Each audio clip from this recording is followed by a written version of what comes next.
of the factories and all of the warehouses have been completely destroyed. We saw the infrastructure.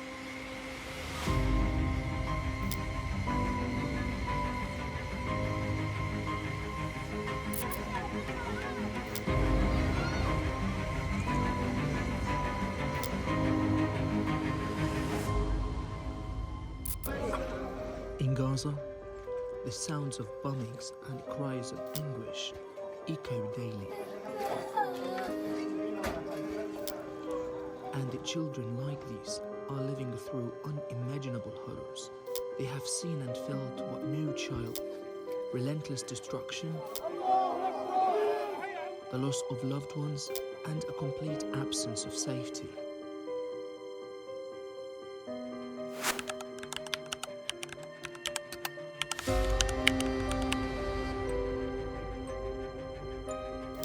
بيتي اللي إلي 40 سنة بنيته بلحظة راح ومتأمش إلي حد، إخوتي كلهم راحوا استشهدوا، ولد أخويا كلهم استشهدوا. إيش كان خلينا؟ دمار شامل ولا بيت، كل 3-4 بيوت فوق بعض ومش عارفين وين دارنا اصلا. لقيناها مش عارفين، 3 جيراننا كلهم علينا واحنا على جيراننا، ما بيت تحت زين خالص ولا بنجي وين دارنا ولا دارنا، كلها رمل ركام كده.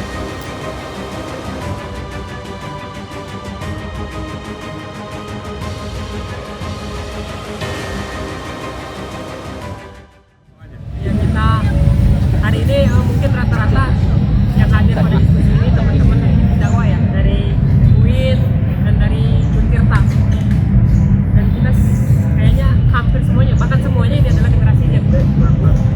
Kita memposisikan diri di tengah isu Palestina hari ini, yang katanya isu Palestina ini jauh, kita masih banyak nih persoalan-persoalan refugee yang harus diselesaikan.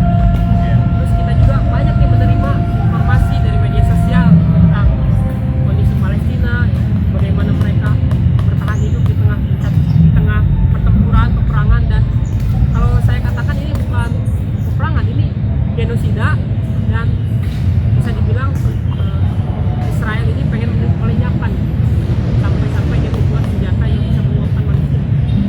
Itu kita di posisinya, atau boleh juga bang pengantarnya, sebagai pengantarnya kita diskusi tentang kondisi Palestina hari ini, sejarahnya mungkin, dan kita nih sebagai Gendet ada di mana nih?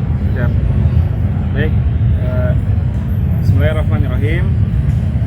Assalamualaikum warahmatullahi wabarakatuh. Waalaikumsalam warahmatullahi wabarakatuh. Kayaknya ini cocok jadi materi nih. Enggak. Ini biar kelihatan pembela. Siap. Alhamdulillah. Masih semangat teman-teman semuanya. Masih. Amin. Bersyukur pada Allah Subhanahu wa taala. Sore hari ini kita bertemu di antara sekian banyak sorenya Allah menentukan sore ini untuk kita mencetak sebuah sejarah dalam ingatan kita minimal, ya, bahwasanya kita pernah bertemu di sini, berkumpul di sini untuk membahas sesuatu yang barangkali dianggap jauh dari apa yang kita dapatkan atau jauh banget dari algoritma sosial media kita. Kira-kira FYP kalian tentang Palestina nggak sih? Ya. Yang FYP-nya bukan tentang Palestina ada nggak? Perang Nggak apa-apa, dunia nggak ketiga. apa-apa. Angkat tangan. Yang FYP-nya bukan Palestina nggak apa-apa. Setengah-setengah bang. Setengah-setengah bang. Oke, ya. Setengah-setengah. Berarti selebihnya itu FYP-nya Palestina semua ya? Wih. Dia udah siap jihad ya? Iya, jadi untuk hari ini itu daripada di kuliah. melihat atau menilai bagaimana tentang kondisi kita itu bisa kita lihat dari FYP kita sebetulnya. FYP kita itu menentukan apa isi dalam kepala kita, ya. FYP kita itu menentukan sejauh mana kualitas diri kita, kira-kira gitu, ya. Jadi kalau FYP-nya itu tentang konser-konser K-pop, ya di situ tuh posisinya tuh, gitu ya. K-pop. Kalau FYP-nya tentang Dracin, Xiaomi, Xiaomi dan lain-lain, HMPH dan lain-lain gitu ya. Aduh. Ada di situ tuh posisi kita gitu ya. Begitupun kalau FYP-nya tentang Palestina, tentang Baitul Maqdis, tentang perjuangan para pejuang gitu ya, berarti ada di situ. Nah, sore ini ya, dalam rangka kita agar apa ya, agar FYP kita itu satu frekuensi ya. Mengapa kita harus satu frekuensi, nanti kita akan sama-sama bahas. Jadi teman-teman semuanya ini anak-anak kelahiran tahun berapa? 2007. 2007. Ya. Jadi kita coba membahas tentang Gen Z itu, apakah generasi Z-nya itu akhir zaman apa bukan sih? Sepertinya iya. Kayaknya gitu ya. Kayaknya iya. Jadi Z-nya itu akhir zaman, kira-kira gitu ya. Untuk kita yang hari ini, walaupun pasca Gen Z itu ada generasi Alpha ya. Iya. Generasi Alpha, generasi Beta dan seterusnya lah. Nah, bicara tentang generasi akhir zaman, ya, bahwasanya umat Islam itu secara keseluruhan sejak zaman Nabi Muhammad itu adalah generasi Z-nya diantara generasi-generasi para nabi-nabi terdahulu. Ya. Jadi sebetulnya Nabi Muhammad itu adalah Gen Z diantara nabi-nabi sebelumnya. Woi, Masya Gitu ya? Allah. Kira-kira nyambung nggak? Nyambung. Nyambung ya? Nyambung. Kenapa dianggap generasi Gen Z Nabi Muhammad? Nabi Muhammad generasi Gen Z ya, diantara nabi-nabi sebelumnya. Karena memang Nabi Muhammad ini adalah generasi akhir zaman, nabi penutup gitu ya, risalah yang menyempurnakan risalah-risalah sebelumnya gitu ya. Dan tanda-tanda akhir zaman adalah bukan hanya muncul Dajjal besok, Iya. tapi tanda-tanda akhir zaman adalah ketika Nabi Muhammad diutus sebagai nabi. Ya.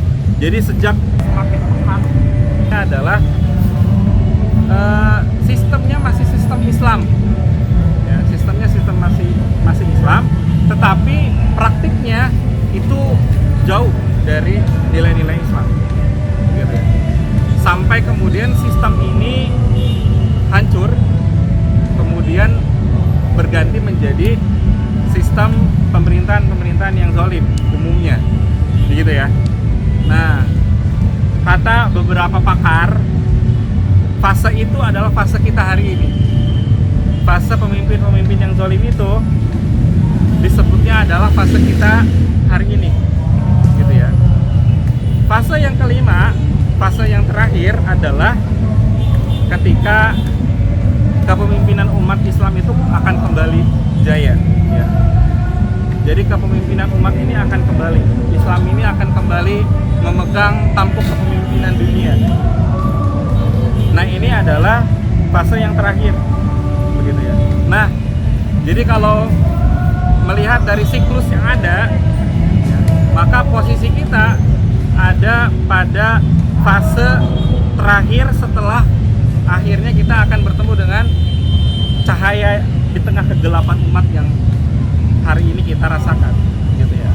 Nah, kalau hari ini kita merasa bahwa kegelapan ini akan semakin pekat, maka berbahagialah. Karena apa?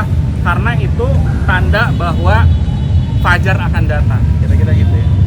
Itu tanda bahwasanya Islam akan kembali memimpin dunia. Nah, pertanyaannya adalah ketika masa itu tiba, posisi kita ada di mana, gitu ya. Nah, ini pertanyaan untuk diri kita sendiri. Ketika Islam akan kembali memimpin dunia, posisi kita ada di mana? Gitu. Apakah kita pada posisi yang berkontribusi pada kemenangan Islam ini atau bukan? Kalau kita adalah orang-orang yang berkontribusi pada kemenangan Islam di hari esok, maka berbahagialah karena kita akan mendapatkan pahala yang besar. Tetapi kalau kita tidak terlibat, tidak berkontribusi pada kemenangan Islam yang akan datang, ya tentu saja kita akan merugi. Karena kita tidak akan mendapatkan bagian keuntungan yang bisa kita peroleh, baik itu di dunia maupun di akhirat, gitu ya. Nah, jadi kabar bahagianya adalah bahwa kita akan menapaki fase terakhir. Tetapi mungkin dianggap bukan kabar buruk ya. Tantangannya adalah qadarullah, dengan apa yang terjadi pada daerah yang hari ini rame. Ya, mungkin kalau disebut daerah yang lagi rame itu kita bisa sebut Iran. Ya. Biasanya yang FYP-nya Palestina, FYP-nya Iran juga tuh. Iya. Nyatu. Jadi kalau FYP-nya Palestina, biasanya FYP-nya Iran. Gak mungkin Korea tuh. Kecuali Korea Utara. Korut nah. Korut. Gitu ya. Hidup korut. Tapi nggak apa-apa yang FYP-nya Korea, BTS, Jungkook dan seterusnya itu nggak apa-apa. Ambil pelajaran kebaikannya apa? Banyak sebetulnya ya. Nanti saya kalau ada yang suka dengan itu, saya Masya Allah. juga seru mendiskusikannya. Satu hal ya, ada nggak di sini yang FYP-nya itu? Satu hal. BTS itu ya adalah sebuah kelompok yang didesain menjadi number one di tingkat global. Dibuat secara profesional, didesain dengan sedemikian rupa, gitu ya. Jadi kalau dia bentuknya agama, mungkin banyak tuh pengikutnya tuh. Iya. Ya. Tapi dia bukan agama, walaupun kita anggap kayak agama, gitu ya. Nah, tantangannya atau pelajarannya adalah kita nih yang mengemban nilai-nilai yang baik, ya, harusnya itu bisa lebih daripada apa yang mereka bangun secara profesional, gitu ya, secara tingkat visual yang baik, gitu kan, kegiatan yang bagus, gitu, yang orang tuh rela untuk nge-war tiket untuk hadir di konsernya. Nah, kira-kira bayangkan bahwasanya kita aktivis dakwah bikin kegiatan di war oleh seluruh orang di dunia, gitu loh, untuk hadir dalam kegiatan kita, gitu ya. Nah, kira-kira pembelajarannya ke situ tuh. Oh. Kalau untuk sesuatu yang bukan agama dikemas dengan sangat baik, harusnya kita yang membawa misi dakwah ini mengemas sebuah event itu sangat baik, gitu ya.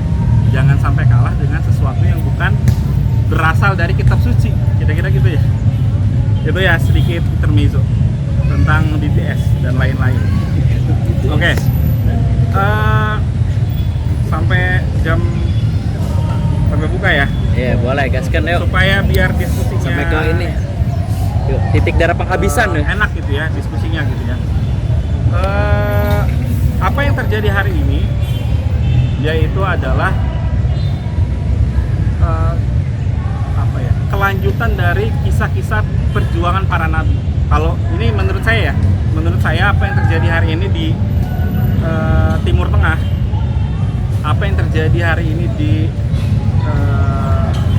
negara-negara Teluk, ya, atau apa yang terjadi hari ini di bumi Syam, ya, adalah keberlanjutan dari perjuangan para nabi-nabi terdahulu.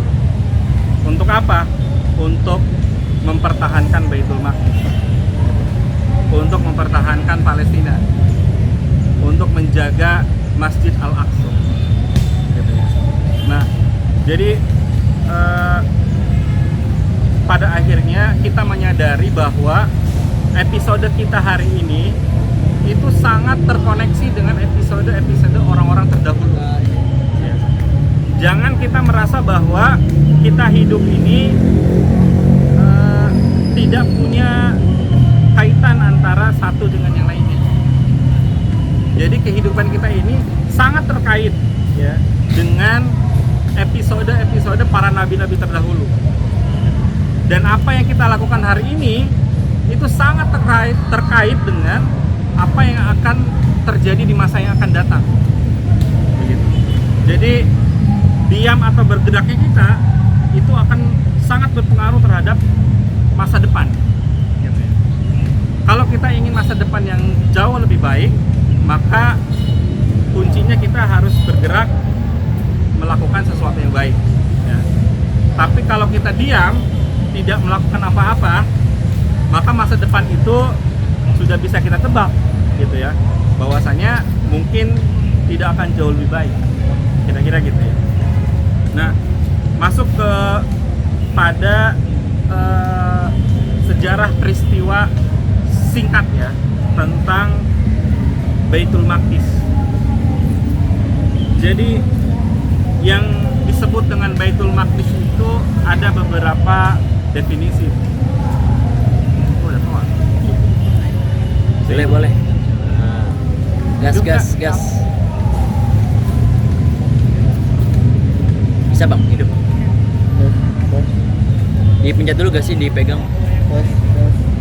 Yuk, Oke ya, lanjut ya. lanjut. Jadi ada 3 makna Baitul Maqdis. Yang pertama adalah kompleks Masjidil Aqsa. Ya, kompleks Masjidil Aqsa, yaitu adalah sebuah kawasan Masjid Al-Aqsa. Kalau di foto bagus. Boleh. Ya. Jadi Masjid Al-Aqsa itu mungkin di antara teman-teman sudah ada yang tahu. Ini informasi bukan informasi baru. Ya. Harusnya ini informasi yang sudah melekat di antara di dalam pikiran kita. Ya. Bahwasanya Masjid Al-Aqsa itu bukan hanya sebuah masjid yang memiliki kubah emas, tapi Masjid Al-Aqsa itu adalah sebuah kompleks, gitu ya. Jadi bukan hanya satu masjid ini yang disebut dengan Masjid Al-Aqsa. Tapi kalau kita menunjuk ini adalah Masjid Al-Aqsa, ya benar-benar juga, karena ada dalam satu kompleks, satu wilayah, gitu ya. Nah, di dalam satu wilayah ini ada beberapa masjid yang terlihat ya. Ada Masjid Qubatus Sakhra, kubah emas, biasanya jadi ikon Masjid Al-Aqsa. Ada kubah emas, ada juga masjid yang kubahnya berwarna abu-abu, yaitu Masjid Qibli, Masjid Al-Qibli. Ini sedikit saja ya, bahwasanya Masjid Al-Aqsa itu adalah sebuah kompleks, bukan hanya satu gedung masjid saja. Nah, itu yang pertama, makna soal sebutan Baitul Maqdis. Jadi kompleks ini juga disebut dengan Baitul Maqdis. Yang kedua adalah yang disebut dengan Baitul Maqdis adalah kota di mana ada Masjid Al-Aqsa-nya, yaitu kota Al-Quds atau Yerusalem. Ya. Nah, kota Al-Quds atau Yerusalem itu adalah kota 3 agama ya. Jadi di sana itu ada 3 agama. Ada kawasan Kristen, Muslim, Yahudi. Ada sejarahnya. Singkat saja. Nah, kemudian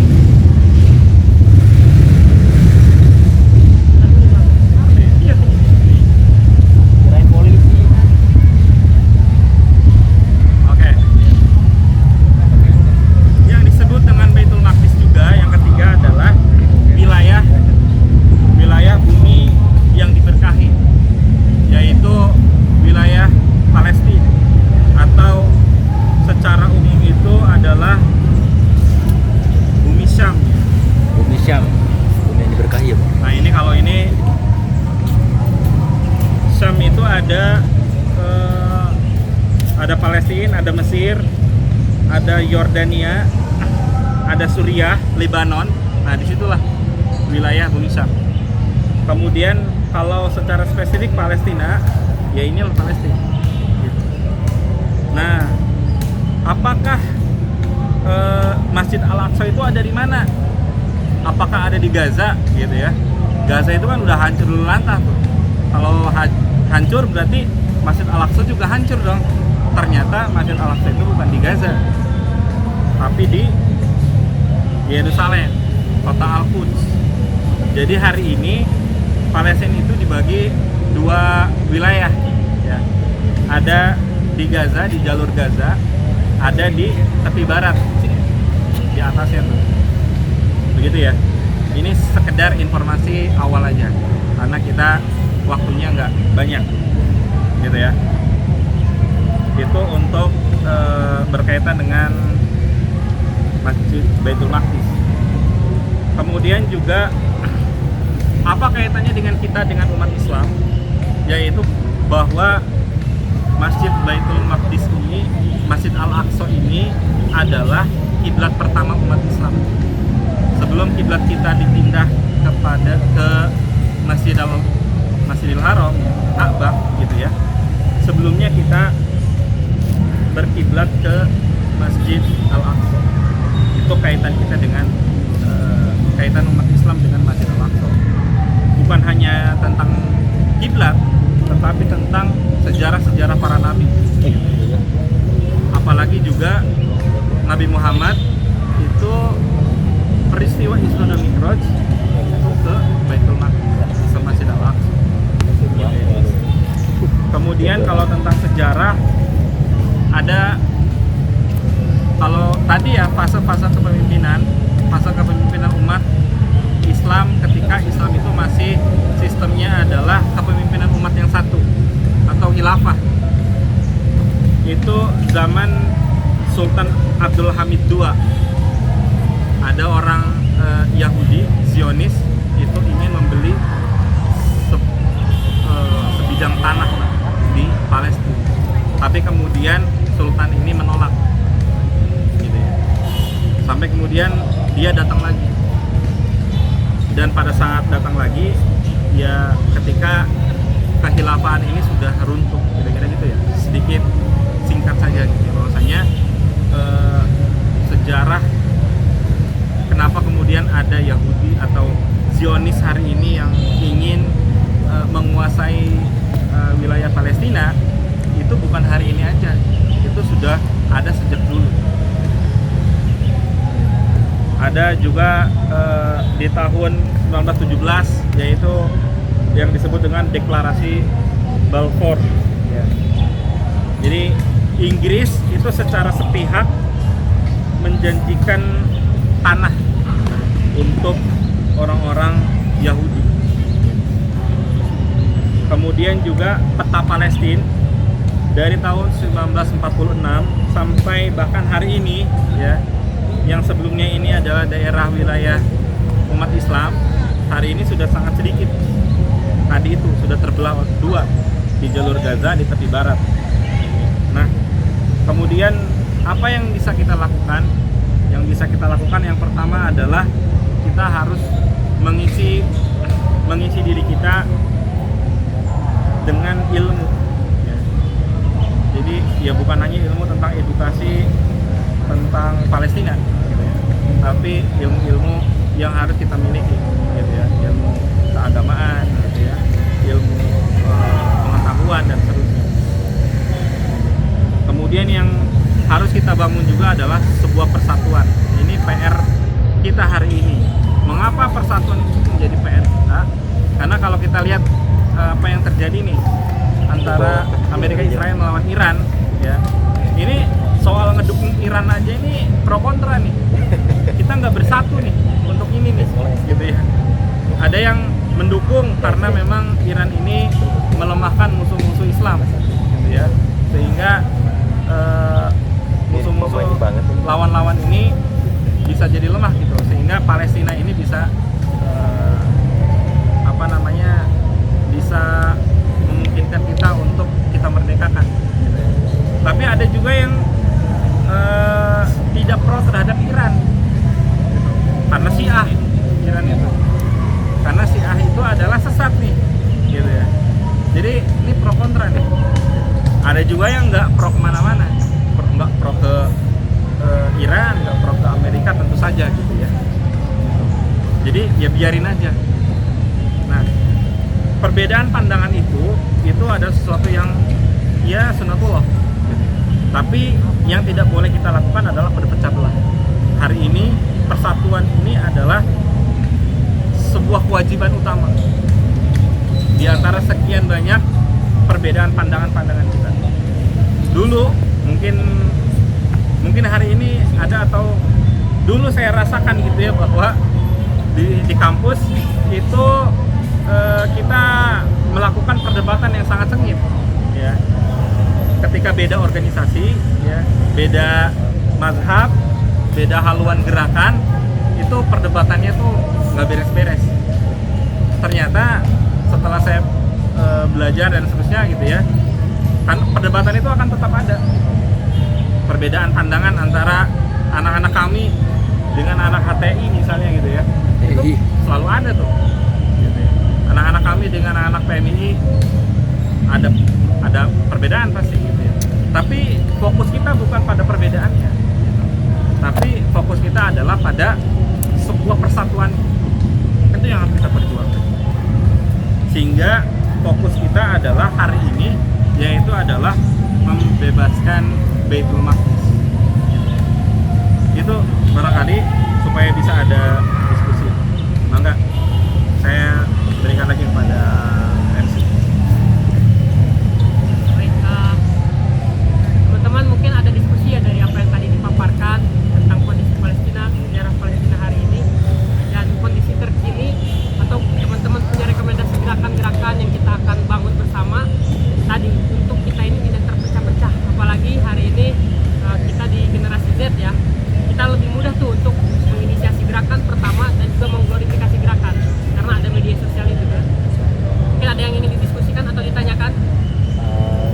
Boleh angkat tangan ya. Siap. Yuk. Sampai nunggu buka nih. Nah, boleh ada Pak. Walaupun kita was-was. Gini nih banyak Bang Imam belum ya. datang. Bang, izin Bang. Siap. Izin. Jadi ini gini Bang.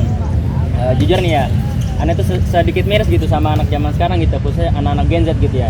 Mereka tuh mungkin bahasanya mungkin karena kurang, anak Gen Z nih bahasanya nih ya hampir rata-rata tuh kayak kurang gitu melek untuk ya soal seperti ini kayak keagamaan gitu. Makanya jadi ketika ada orang-orang mungkin bahasanya ustadz besar gitu, ini bukan apa ya menyalahkan gitu ya. Kadang ada yang bilang gitu kayak mungkin Iran itu sebenarnya sama Israel itu bekerja sama gitu, atau kayak ikut yang menjelek-jelekan gitu ya.